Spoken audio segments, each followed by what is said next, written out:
You had your W-2 at the same time you managed. How did you manage that, working as attorney and managing the phone calls from the tenant? So when I first started out, I was the only general partner. So I was doing everything. I found the deals, I raised all the equity, managed everything. I think that was important to my journey as well. Plus, now I'm managing multifamily, and now this is more hands-on because not only am I dealing with the real estate, but I'm dealing with investors.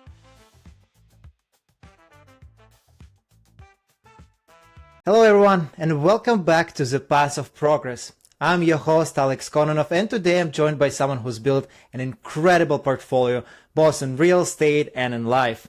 From single-family homes to large multifamily deals across multiple states, he's done it all. Please welcome Jade Laye, founder of Laye Capital and multifamily syndicator with over $420 million in real estate assets under his belt. Jade, welcome to the show. Thank you, Alex. Very excited to be here.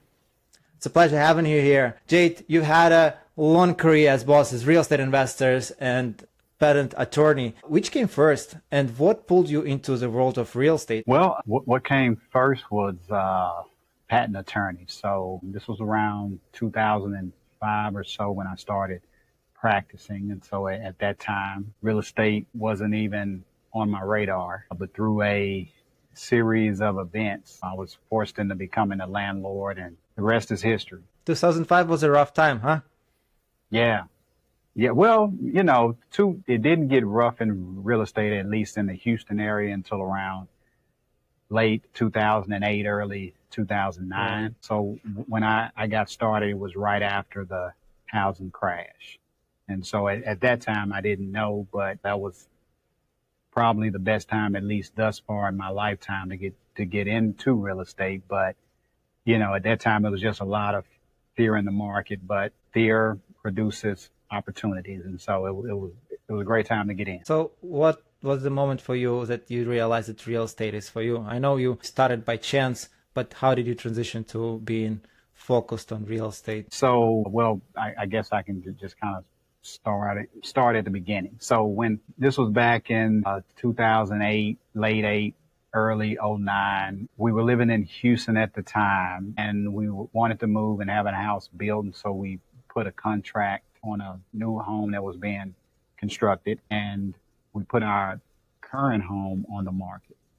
And so everything was fine. Well, in between that time and say a week out from closing on the sale of our existing home, that's when the bottom fell out of the housing market.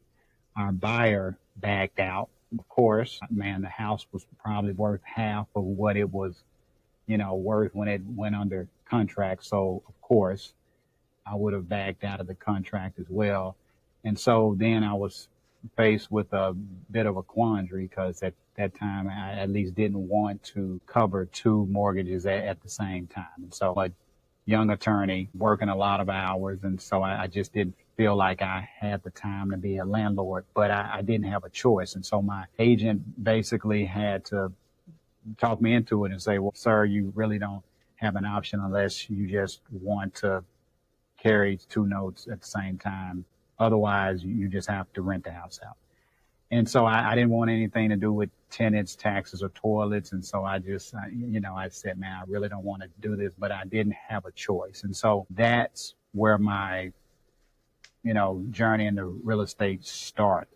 So around this same time, my father was encouraging me to read this book, Rich Dad, Poor Dad.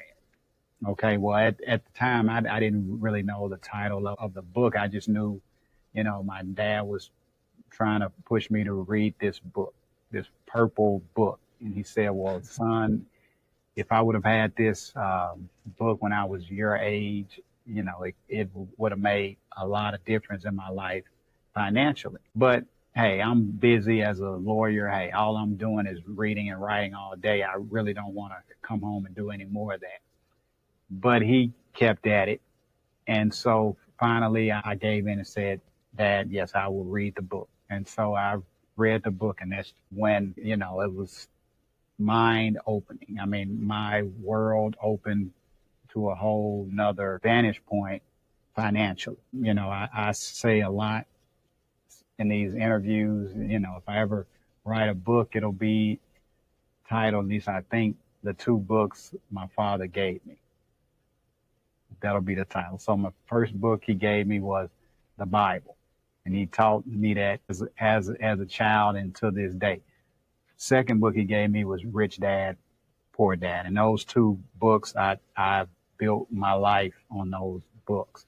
And so Rich Dad, from a financial standpoint, I mean, it just opened my mind to a world that I didn't even know existed. That was when my whole mindset, you know, changed as far as wealth, leverage, I mean, everything, where I just viewed the world financially in a totally different way. I love it. I think it's worth mentioning, right? People, this generation doesn't know what really happened at that time and how drastic was the drop, right? And you're saying that the values dropped 50% during the whole closing transaction. From start, you sign contract with your potential buyer, and to the closing, it dropped literally like 50% from the values. Yeah, I would argue it probably dropped more than that. So just to kind of bring it home. So at that time, you could buy a brand new house in Houston. This was pre-crash. 3-bedroom, 2-bathroom, 2-car garage home in a decent suburban neighborhood. I think that house was around 2,000 square feet. You could probably buy a house like that for 150,000. Okay. Post crash, you could find that same house on HAR, which is like a publicly accessible MLS. After the crash, you could go on that MLS and you'd see pages and pages of foreclosures with houses just like that for $50,000. I mean, nobody wanted to buy real estate. Everybody was running away from real estate. That's why I look at what's happening now. People say housing is going to crash, and I'm like, I just don't see it on that level, because I just know, I know a lot of people with money just sitting around waiting. But at that time, nobody was waiting. Nobody wanted anything, at least no one that I knew wanted anything to do with real estate. They were all running away. And that resulted in that drastic of a price crash where you could buy like new houses for 50 grand, 65 grand. I mean, and these were nice homes, very nice homes. And probably nowadays it's for 500,000. Oh yeah. Oh yeah. Well, those same houses now would probably be 300,000 to 400,000. Yeah. Yeah, because it's 20 years old now. Yeah. But if it's newer construction, it's going to be north of 500 for sure. Yes. But even the older houses, right? Now we're looking at the power of experience and holding through this time and buying through the fear in the market. 20 years is a glance, right? It's not too much time, but price is corrected and everything is now much more than it was a long time before. Okay, so let's move on. You understand the value there. You understand that, hey, this is opportunity. I jumped into it. So you rented your first house and you understand now that you actually can get paid from those transactions. Yes. And you decided to keep acquiring single family houses, right? Yes. Yes. So what happened there is that I got a tenant in that first house, and I mean, it went very well. My first experience as a landlord was a very good experience. And I think that was important to my journey as well. You know, the lady paid on time. She took care of the house. She paid her rent, direct deposit. So, I mean, it was there on time. She paid on time, took care of the house. That house cash flowed like maybe $25 to $50 a month. And so I was like, well, you know, this isn't as bad as I had heard all the horror stories. And so I said, well, this house was not purchased as an investment, but what if I actually started approaching this from an investment perspective, buying a house as cheap as I can, maybe instead of cash flowing $25, $50, maybe they could cash flow $500 or more a month. And that's what started my intentional journey on, okay, well, at that time I knew, all right, I'm making X amount a month on my job. Well, hey, if I can buy X amount of houses and each will pay me $500 a month, how many houses would I need to replace my earned income? And that led me from rich dad to bigger pockets. And then I joined a local education group that basically was a group of investors, single family guys, multifamily that owned hundreds of houses or thousands of apartment units. And so I joined that group to get around people that were doing what I wanted to do. And so at that time, I didn't feel like I could go straight into multifamily, even though looking back on it, I would have just went into multifamily. But at least at that point in time, my mindset was still small.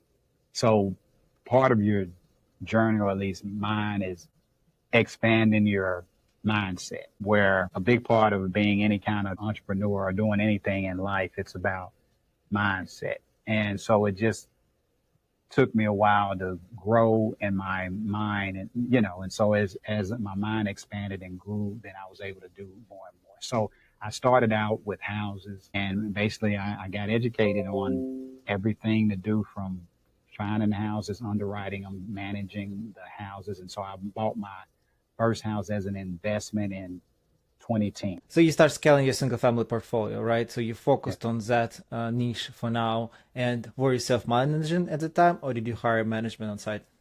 No, I first started buying in Houston. And so everything here, I probably bought 9 houses here, and I managed all of them, which I mean was a grind, but I think it was necessary in that, I really cut my teeth in the business of being a landlord, dealt with a lot of challenges, and every house I would learn, okay, what to do and how I can do it better, and easier ways to say leverage people. And even though I was managing, still had things in place as far as like a maintenance guy or company. I don't even know if these companies are around still. I'm sure they are, but at that time you could pay maybe $300 a year and have what they call a home warranty. And They still do that.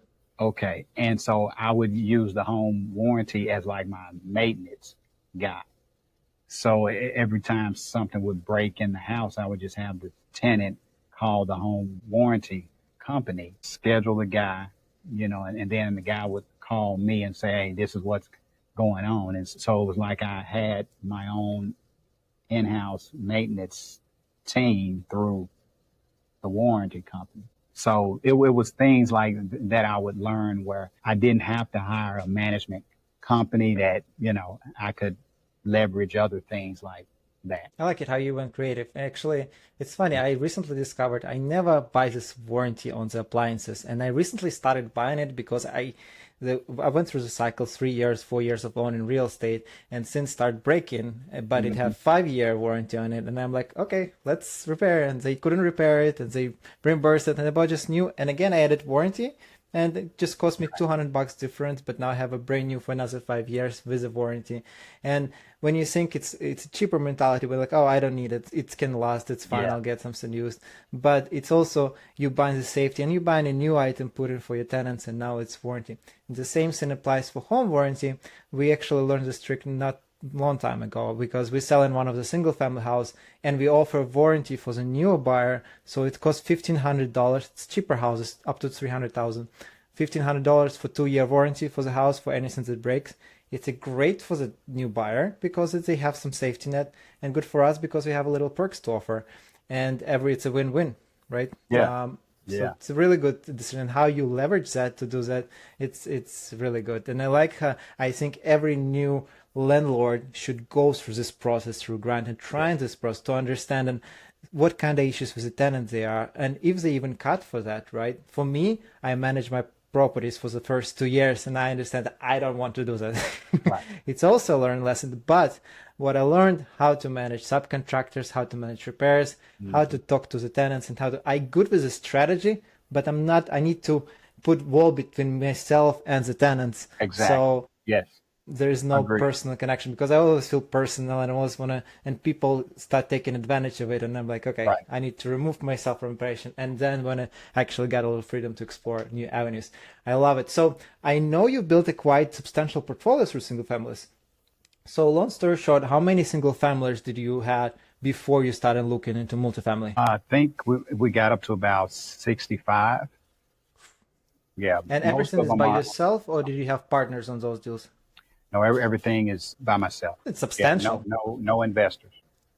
Nice. And all of this you were doing while you working, and you still practice an attorney. So you Yeah, had your W-2 or you're part of the business, and you at the same time you manage it. So it's possible. I want to yeah. show to everyone that it's possible to go through the grind and to do it. I know it's a little bit harder, and I want you to share this experience. How did you manage that, working as attorney and managing the phone calls from the tenants? Good question. So started off buying in Houston. Okay, and so here I only had like 9 houses, 8 or 9, and I would manage those. Well, these houses were what I would call middle class houses. So I think it makes a difference as far as the type of tenant and so where you buy it and the demographic that you're dealing with. Some demographics are harder on the properties and they have a lot of issues and, it takes up a lot of your time and attention. Well, basically, my renters were just, middle class folks, teachers, nurses and things like that. Where, I mean, they were folks that in general took good care of the properties and they were independent. Now, I also learned like other things I could do to keep them from just, pestering me all the time with just every little thing. Like if you're managing long enough, you'll get tenants where like if the toilet is leaking, like they'll call you and it's like, now, do you really want to call me if the toilet is leaking or is that something that you can fix? Right. And so some renters have like a mentality of they're renting an apartment. And it's like, well, no, renting a home is a step up from an apartment. So you need to be more independent minded. Well, in order to kind of train my tenants in order to do that, what I would also do is put in the lease and say, well, hey, for every repair, there's what I would call a repair deductible. Depending on the house, how nice it was, that deductible would be higher. And so, what that in turn would do is that it would be a check on the tenant every time there was something to repair for them to say, okay, if I call the landlord, it's going to cost me, $75. Is this something I can repair for cheaper? And that really helps to kind of cut down on those tenants that'll just call you for everything. Hey, I've got a light bulb that's out. And it's like, no, this isn't an apartment. The landlord doesn't do everything like that. Some things are your responsibility. So things like that would help to train mitigation of just unnecessary costs. So that helped as far as the time went. Well, around 2013, 14, I felt like the market here in Houston was getting too expensive. Looking back on it now, it's kind of laugh. But at that time, I'm like, wow, man, these houses are like 80, 90 grand now. I mean, man, there's no, man, this market now is cooked, man. I got to find another place to invest. And so I said, well, let me look back at home uh, in Arkansas and to see if, if there is better opportunities there because Houston is a very competitive market. There are a lot of investors here, so there's a lot of competition. Well, in Arkansas, at least at that time, I mean, there was hardly any competition. And the other investors in those markets were not as knowledgeable as, I was having the education here that I had access to and the experience and the mentors. And man, I went back home. And so I at that point, I figured out, okay, and now I have to have a manager. I have to have a maintenance guy that's like active on the job. Even though I bought a home or two there and I said, well, let me try to manage them here from Houston. And no, that didn't work. So I learned very quickly that I actually need on the ground help in another state. Okay. But again, I'm still thinking small, like, okay, I need to be able to do this on my own. But, this was all a part of my growth. And so there being in a market, even though it wasn't a new market, it was my hometown where I grew up at. So I knew the market, but I just needed people in place that I trusted in order to manage. So I was able to do that. And once I found a maintenance guy that I really trusted, and he's been with me now since day one, like a, brother from another mother. I mean, and so he was my maintenance guy, and he helped me find a manager, and she's been with me as well. And so we've just grown together over the years. Yeah, when you have a connection, you have to follow your gut feeling Right. and keep building it. Yeah. And once I had my team in place, I said, all right, now guys, hey, I'm going to start buying these houses as fast as I can. And so then I would start out buying maybe one or two at a time. But from 2014 up to maybe 2017, 18, yeah, that's when I bought like 50 plus houses. And so I would start off buying them one at a time and two at a time. And so it was different strategies I would employ as far as, how I would get the money in order to buy them. But really what enabled my growth was just that market was like acres of diamonds. I mean, you could buy houses for 20, 30 grand. And I'm like, guys, I'm like, the people in this market just don't, the investors in this market just don't even understand what they have here. These houses are cheaper than a car. Guys, there's like a golden opportunity once in a lifetime.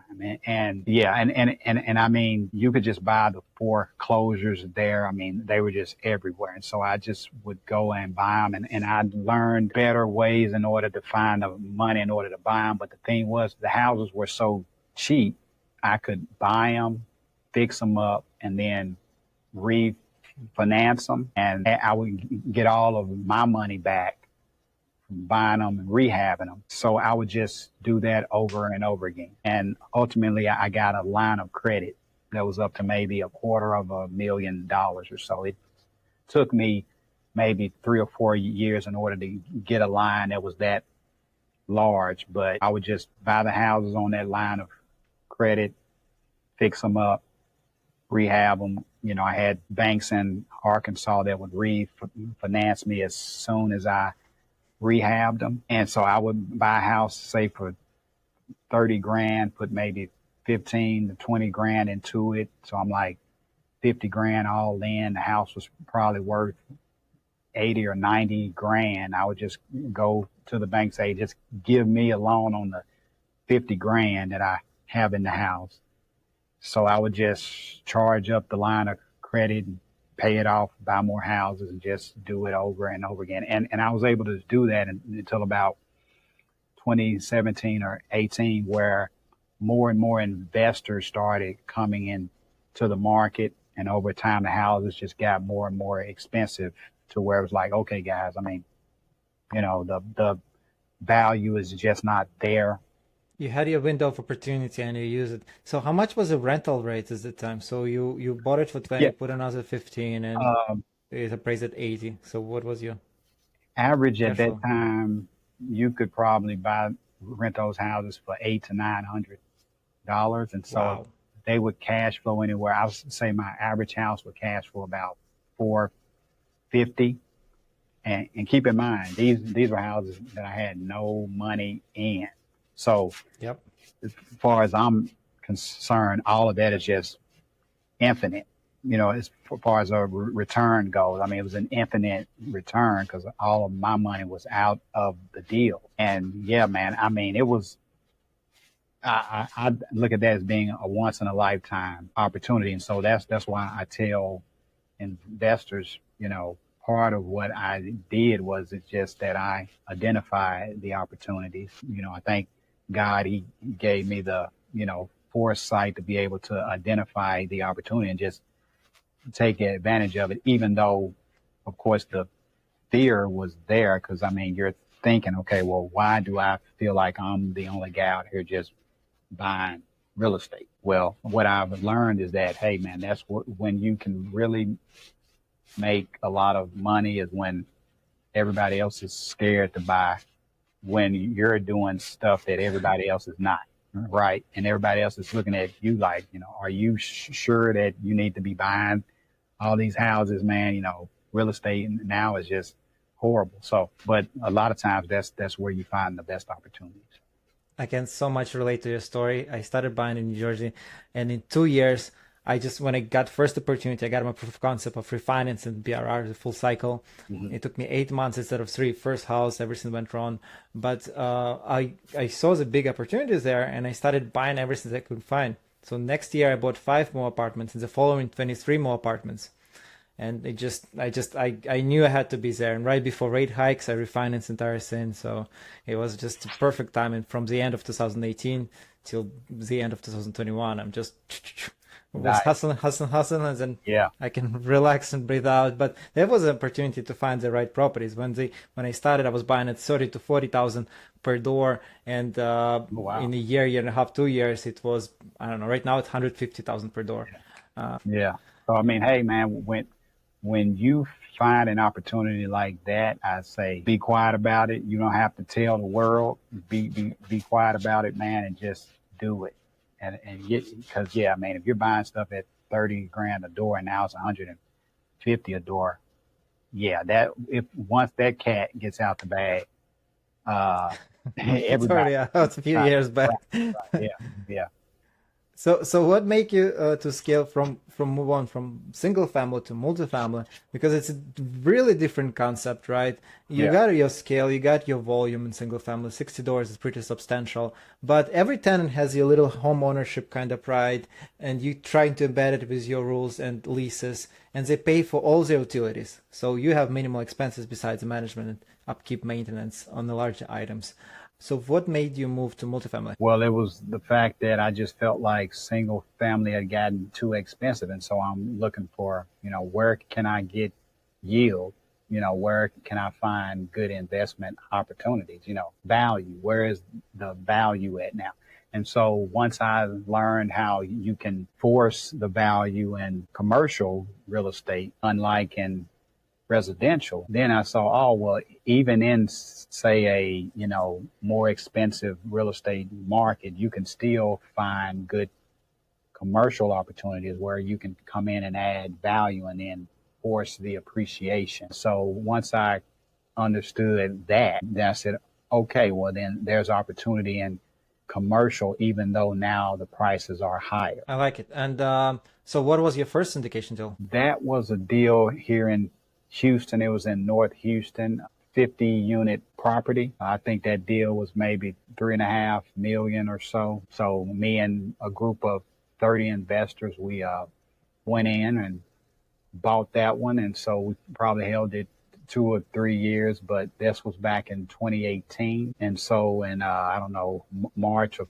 2018, I purchased that one. And then say 2 months after that, we purchased another 50 unit deal about 20 minutes away from that one. And after that, we just continued to scale and grow. And now we've done over 3,000 units now. I like, and then again about opportunity. It was a good time to jump into multifamily again because before COVID, everything was still shaky, Yeah. and you went to multifamily. I started playing at that time in a small sandbox, and you already jumped into big league games, and you started acquiring those. Do you remember numbers on your first, besides your acquisition? What was the rental rates? So how much per door it was? So it's 50 doors, 3.5 million, right? Acquisition Yeah. fee? Acquisition total? Yeah. So how much is that per door? I don't have the math. Like 70,000 per door. Yeah, Roughly. that sounds about right. Yeah.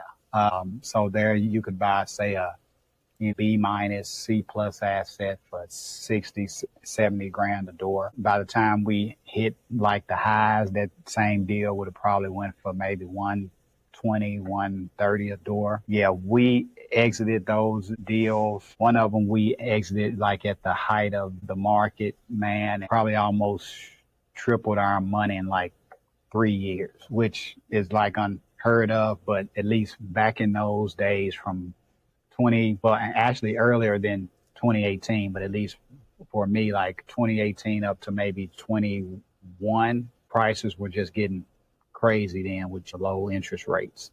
But I mean, hey, we took advantage of it. I tried to kind of govern my investors' expectations to say, hey guys, this isn't normal. Our base case return target is doubling our money in 5 years. But I mean, sometimes we were able to do that in 2 years, 2.5. But again, that's not a normal It's not market. typical. But I mean, hey, it's not time in the market, as they say. It's just time in the market. So I mean, as long as you're out there and you're investing smart, well, every now and then you will hit a triple home run, or maybe even a grand slam. So did you have to do a lot of renovations on that unit? Did you have to turn No. a bunch of units? Well, basically, the game plan is always to come in and renovate at least half the units. So, I mean, that was typically the game plan back then. It's just upgrades. I mean, I didn't do any deep value add, like bringing a property down to the studs or anything. It would just be flooring and, appliances, backsplash in the kitchen, maybe fixtures, nothing more involved. Just to spruce it up. And there was a big rental delta there? How much was the rental Yeah, increase? I say then you could probably get anywhere from 75 to maybe $125 increases. But keep in mind, what was also happening then was cap rate compression. Interest rates were going lower. See, so at that time, it was like the perfect storm for folks in multifamily, especially. But I mean, hey, if you're buying multifamily in an environment where interest rates are going down, cap rates are going down. I mean, some of those deals, honestly, had we not done anything, we would have still made money had we just bought it and waited. See, Because for the new buyer, it still made sense, right? Because the interest rate is still so low. If it's stabilized asset already, they can buy it a little bit higher, but they long term, they safe, and the rental is gonna go up eventually. Historically, 3-4% depends on the market. So it's still a winner. So where was the property located? those first two I bought were in North Houston. North Houston. Yeah.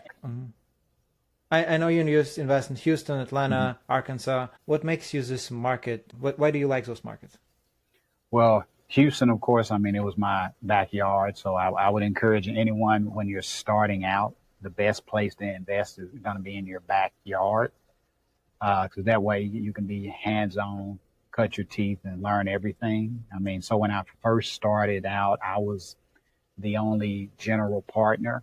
So, I mean, I was doing everything. I found the deals. I raised all the equity, managed everything, did everything. And so I learned every part of the business. And then by my third deal, I said, okay, now I was ready to partner because I was just getting too busy because I still was managing my team in Arkansas with all the houses. I was still working full time as a lawyer. Plus now I'm managing multifamily. And now this is more hands-on because not only am I dealing with the real estate, but I'm dealing with investors. And so I was like, okay, like, whoa, Jade, all right, hey, let's find some partners. And so again, that's taught me more about leverage where, again, I started thinking that way when I read Rich Dad, but over the years, I just learned how to leverage not only money, but then other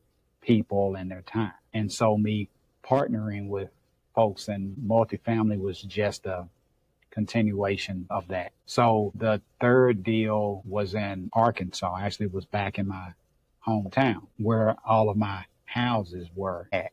And so this was probably a $5 or $6 million deal. So I was growing as far as the size of the deals, right? And so we bought that property. It did very well. It's probably been the best investment, the best of all the multifamily deals that I've done. And then from there, let's see, for the Arkansas deal, I was the lead general partner, but then I had other partners on that deal. And so that made it easier. And then from there, I said, okay, I don't have the time to be even a lead general partner now. And so I need to partner on deals with other leads. And that way I can at least continue to grow, but I don't have to do all the work.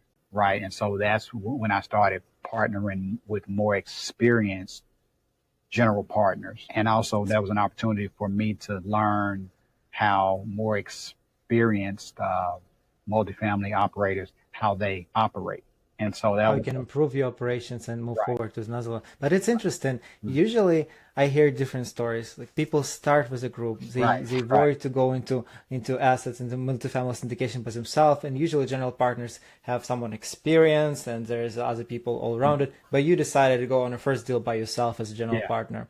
So I have two follow-up questions, right? Number one, how did you decide to do that? I mean, you told me that you attended multiple networking events, you joined this mastermind groups. Can you give us a little more information? How do you educate yourself to go after by yourself? Okay. Yeah. Well, so basically I repeated what I did with rent houses. I repeated that in multifamily. So I just said, okay, well, I need to join an education group again and get around multifamily owners that own thousands of units and learn from them. And so that's basically I did, and I joined the education group that's specialized in apartments. And so now it's a number of these groups all around the nation. But that time I joined an education group. I'm still a part of that group now, and so I educated myself, and from there I was able to grow my network of limited partners, people that were willing to invest with me on the deals. One thing about multifamily is that unlike single family, multifamily requires a lot of capital. Like you have to have access to money and a lot of it. And that's normally like the biggest hurdle for new people getting into the business. And so you definitely need to be a part of a network.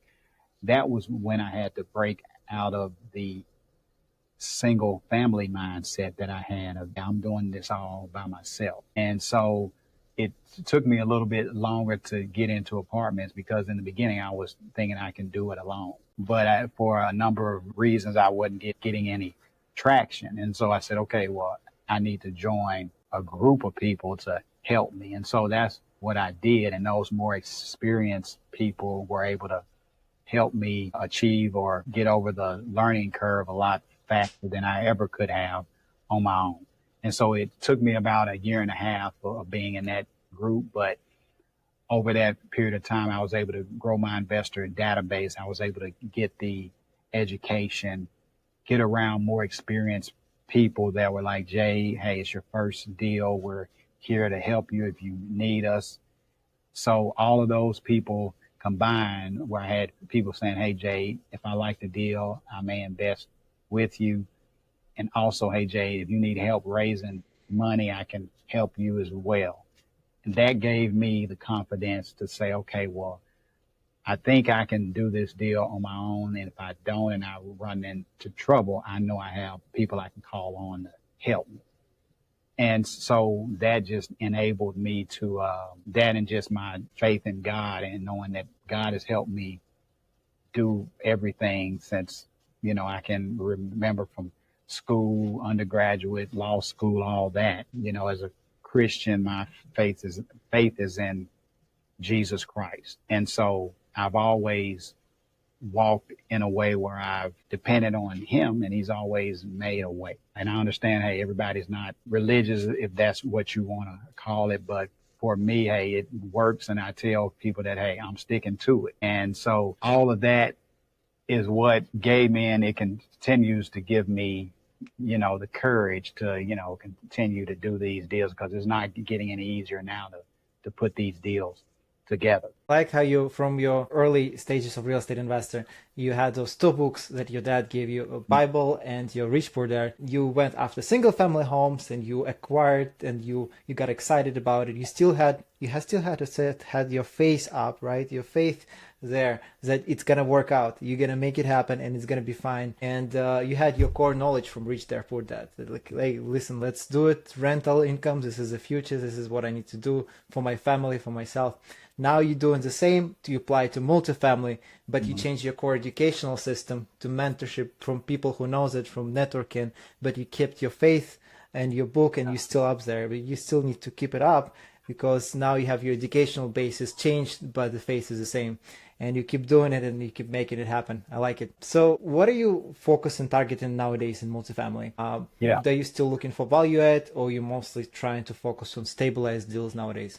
Good question. So we started out in C class assets. And then over the years, as interest rates went lower, cap rates went lower, cap rates started compressing. And what that means for your viewers is that, you know, when I first started, there was actually a difference in cap rates between C, B, and A class apartments. Basically, what that meant is that you could buy C class apartments for way cheaper than A class. And so that would compensate you for the higher risk it is to buy a C class asset with that demographic versus, say, a brand new A class asset where, you know, people are actually concerned about their credit and they pay you on time, take care of the property and all that. Well, as interest rates went lower, that basically you were getting the same kind of return buying a C class, A, and a B. And so it's like, why take the added risk of buying a C class property with that lower income demographic? Delinquencies are higher. It's just a lot harder to manage that. Why buy that and deal with that headache when I can just buy a nicer like B or an A class? Basically, what that meant is over the years, we just moved from C class up to B, up to A. Well, now we're also in ground up development because we see, okay, well, at least now, at least, you know, a year or two ago, there was better opportunities just buying the dirt and building versus buying existing stuff because pricing had just got so high, and, you know, and interest rates were higher. And so now, honestly, with what's happening in the market now, you're starting to see actually now that those cap rates are starting to decompress, where again, now you're starting to see higher, you know, compensation, for lack of a better word, in C class versus B or A. Honestly, now I'm really opportunistic in that I have experience with all the asset classes. So it just really depends on the market and the opportunity. But I mean, if it makes sense, hey, I'll buy, you know, value add, I'll buy class A. It's just all about the opportunity. And does this opportunity in this market, do the numbers make sense? And do you have specific markets that you would be open to buy assets, or you doesn't matter for you nationwide? Well, no, I think everyone have, I guess, a targeting. You're not too spread out. Because I think some people are they're just trying to do too many things at once. So for me, I've identified certain markets, and that's Houston, because I'm here locally. My next favorite markets are in Arkansas. Now I've got two markets there in the state of Arkansas that I focus on, and I look for opportunities there. You know, both of those markets are different, and I will buy different types of deals in those markets just because I understand the markets and demographics in those areas. All of the other markets I invest in are not because I know the markets, but I have partners that are boots on the ground in those markets that understand those markets, and that's DFW, Dallas, and Atlanta. Major MSAs, basically. You're trying to stay in a major metropolitan statistical area, just where you have your target audience bigger and it's growing potentially. Well, in general, but the markets in Arkansas, at least one of them, wouldn't be considered a major metropolitan area, but it's a high growth area that would be considered a tertiary market, but it's one of the best markets, I believe, in the nation now. And so I tell everyone, hey, you can identify tertiary markets like that, just not on everybody's radar, but you clearly see a growth there, then that's a great market to invest in as well. Okay, that's great. And I have a few follow-up questions. I know you have your own mastermind group and then you coach us investors through Sunbrook's program. What do you teach newer operators about scaling real estate? And let's actually forget about scaling. Let's talk about finding those tertiary markets. Let's talk about the details. Is there a household income minimum requirement that you would suggest? Is there a minimum population that would suggest? Any job growth or any specific, green flags that you would suggest for people to look at to identify those markets? Well, yes and no. It depends on the market.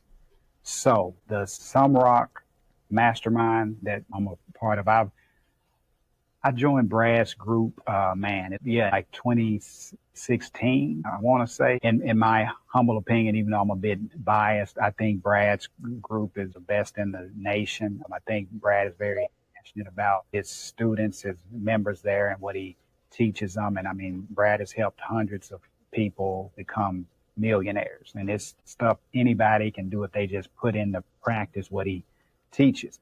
And so when I joined Brad's group, I didn't know anything about apartments, and his education, his networking group, the other experienced mentors in that group basically taught me what I needed in order to get started in the business. And I wouldn't have been able to do what I've done in such a compressed period of time without that network work in the Sumrock group. So now, there are a lot of groups like that, but I encourage folks, hey, if you want to get going in the business and go big, that you need to join groups like that, that have the education and that have the people there, the very high caliber of people in those groups doing deals.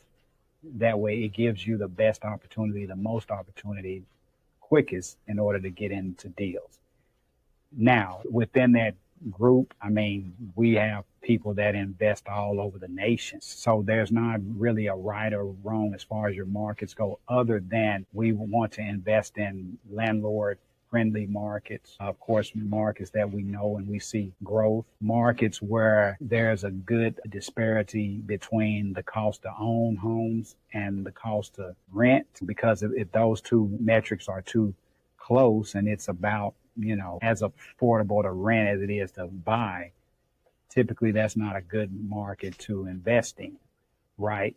But if the cost of home ownership is much higher than it is to rent, then that's an indicator that, hey, this is a good market to buy rental real estate in because it's so hard to own. So, I mean, we look at things like that in order to justify a market. But I would say within the group, I mean, man, we bought, from, Arizona, Nevada, Florida, Carolinas, Georgia, Arkansas, Tennessee. I mean, we buy all over as long as it's a landlord friendly state. So we typically stay away from, say, the East Coast and the West Coast. Not that, of course, you can't make money there, because I think people can make money in real estate in a lot of different places. But we typically avoid those, if anything, because of the landlord tenant laws in those, markets, is that it's typically antagonistic towards landlords. And it's a lot harder to, evict and all that. So other than those metrics, I would say it's pretty much wide open. I mean, what we teach in the group, you can take that and apply it basically to any market that you want. Only two major factors for you: landlord friendly, and make sure there's rental delta is big enough to make sure it's cash flowing. So help me to understand. So if there is a small tertiary market, like 50,000 population, would you still look at that population if there is a rental delta is okay and everything's good on that front? Me personally, with my level of experience, yes, I would. Now, typically that's not a market we would encourage, say, someone that's starting out to begin in. I mean, we would likely encourage them to invest in like the major markets. However, I will be honest in that of and again, I mean, I haven't been in the business 30 years. A lot of guys out there are way more experienced than I am. Of the deals that I've been in, I've made the most money in tertiary markets than I have like the big major MSAs. And I mean, I think that there's an argument now that, hey, a lot of the major MSAs are kind of picked over, even though now things are changing in the market every week. So, I mean, you're starting to see a lot of distress now and everywhere. And over the next 6 to 9 months, you can probably find good opportunities almost anywhere. But for people starting out, I probably would encourage them, hey, buy in a major MSA in markets and then once you get some experience under your belt, then yes, maybe you can then venture out to, a smaller MSA. But for example, I mean, in my hometown in Arkansas, population is maybe 30,000. The multifamily that I bought there, I mean, that's been the best performing deal. I mean, we probably almost Wow. tripled our money in 2.5 years there. And that was a market that I would never encourage any new general partner to start at, but it was because number one, that was a bit experience. It was my third deal, but also I knew the market and I knew the on-site manager, maintenance guy. So I was able, that was a deal where I just had a very high level of comfort and knowledge going into that deal where I knew it was a good opportunity. See, Especially knowing someone on site yes, that you can hear, you can understand how vacancies really are, because there's terminology, right? There's vacancy, regular vacancy, there's physical, and there's economic vacancy, right? So there's a lot of people can be there physically, but they not paying the rent, and it could be just vacant. So when you have someone on site, knowing how good is the population, they're renting and they always on site, they renewing they like their building, and that probably helped you with your decision. And you had some sort of insider knowledge, let's put it this way, of the market and of the building itself, and it helped you to be confident to go after it. Very interesting, refreshing. What about another market marker as a household income? Is this important for you? yes. Of course, it depends on the class of the asset that you're buying, but typically if it's a C class, I mean, we would want to see somewhere around $50,000 median household income within like a 1 mile radius.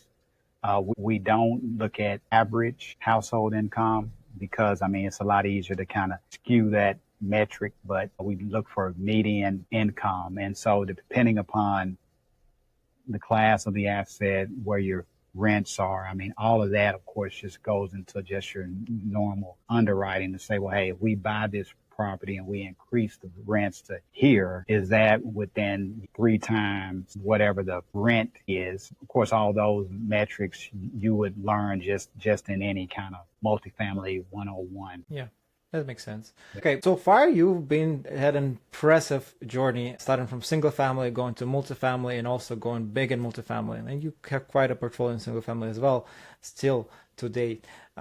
So what is your goal? What do you have economy target? Like how much you want to reach, how many doors, how much income you're trying to achieve? Or is it just because you like doing that? What is your motivation of continue buying those assets? What's the motivation?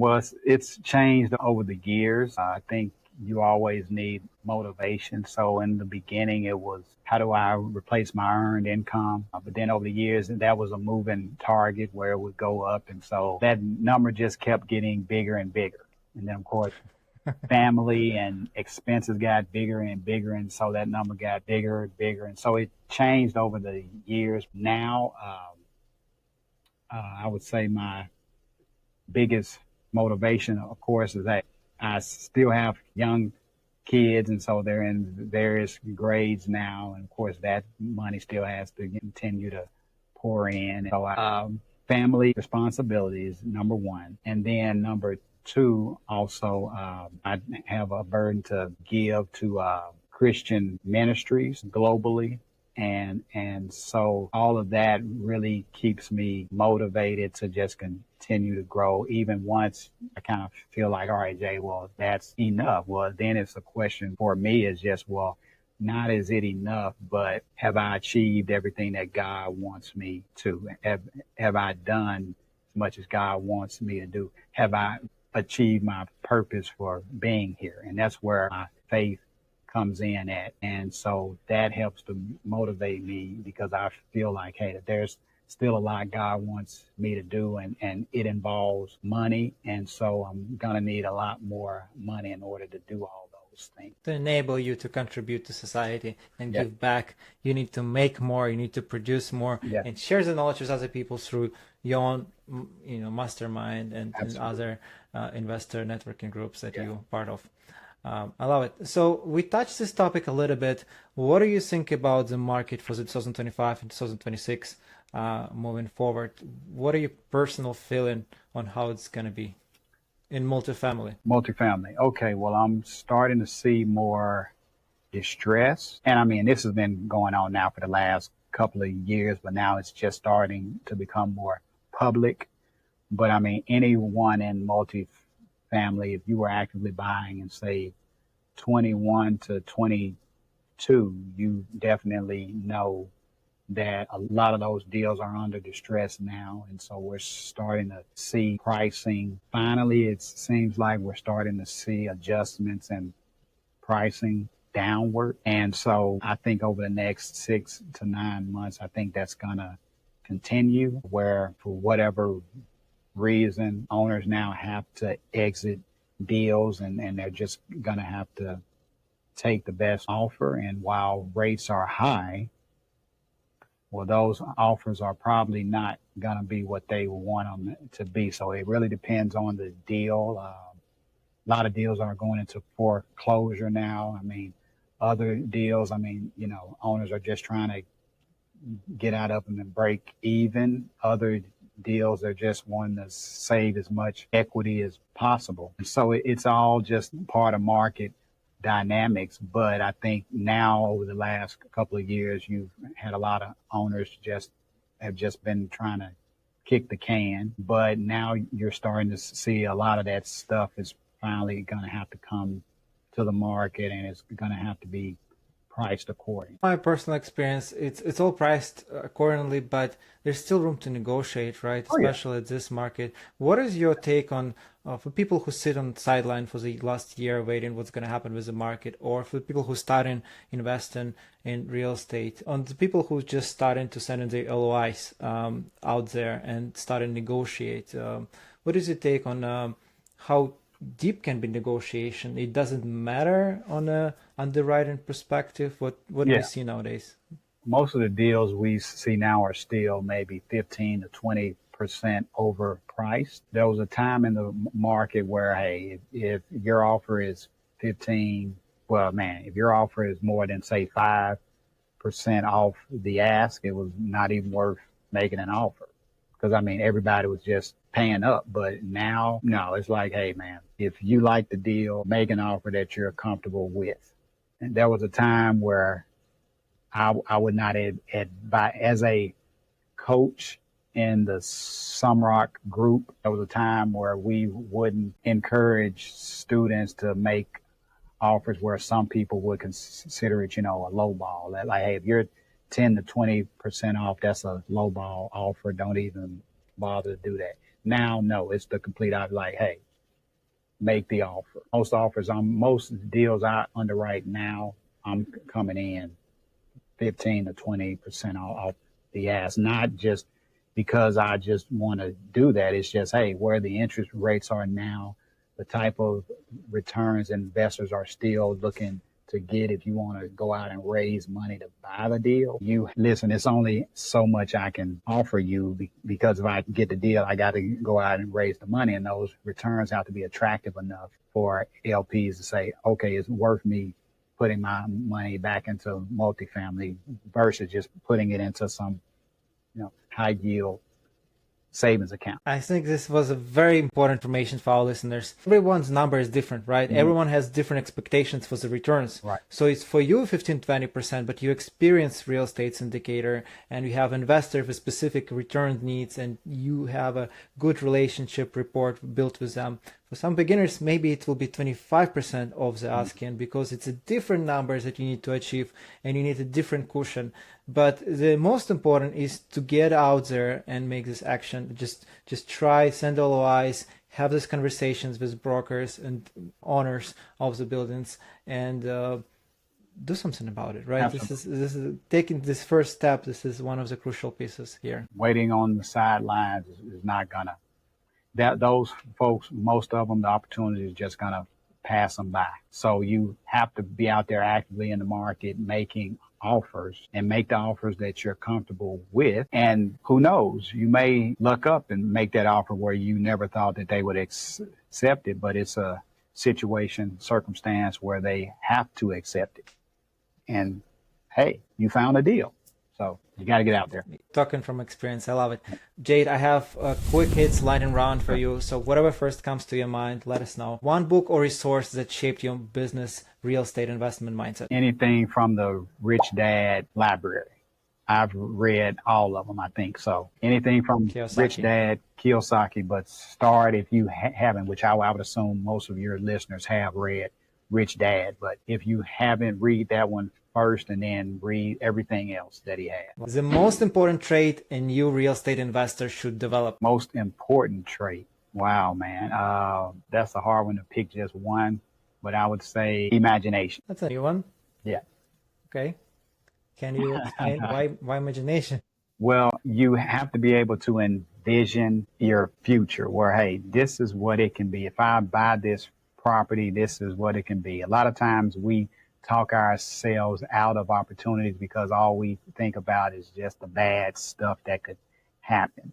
But I think being able to, number one, use your imagination, vision to see the good. So it's not just imagination, but it's imagination steered in the right way. Imagine the good. How good can the outcome be if this actually works out the way that you would like it to? And I think as, entrepreneurs, as investors, we have to train ourselves not to believe all the bad stuff, because every deal you look at, there's always a lot of risk involved. I mean, I've never bought a deal where there was like no risk on the table.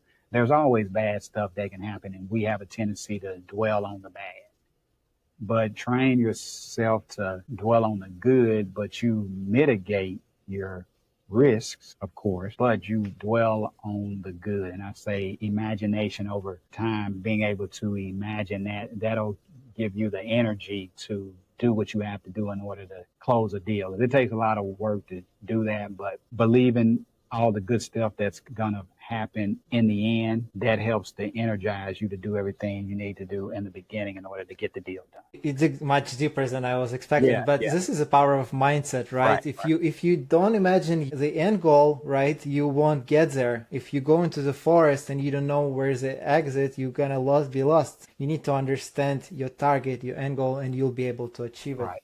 I love it. Wow, that was very powerful. Yeah. One thing you wish you had known earlier in your journey. One thing I wish I had known earlier in the journey, man. Yeah, I thought about this one, man. This is a hard one. One thing I wish I had known earlier in my journey, I would have to say, I wish I would have known what I didn't know. And basically what that means is that, well, I wish I would have got started sooner, that I would have gotten more aggressive sooner. I would have taken advantage of opportunities sooner. And so basically what that means for people now is that, hey, you see an opportunity now. I know it's scary out there, but educate yourself, get around people that can help you and do it, because it's not just going to happen by osmosis. I mean, you actually have to do it now if you want to reap the benefits in 2 and 3 years, 4 years down the road. You have to be doing it now. So get started now. It's about getting this experience, right?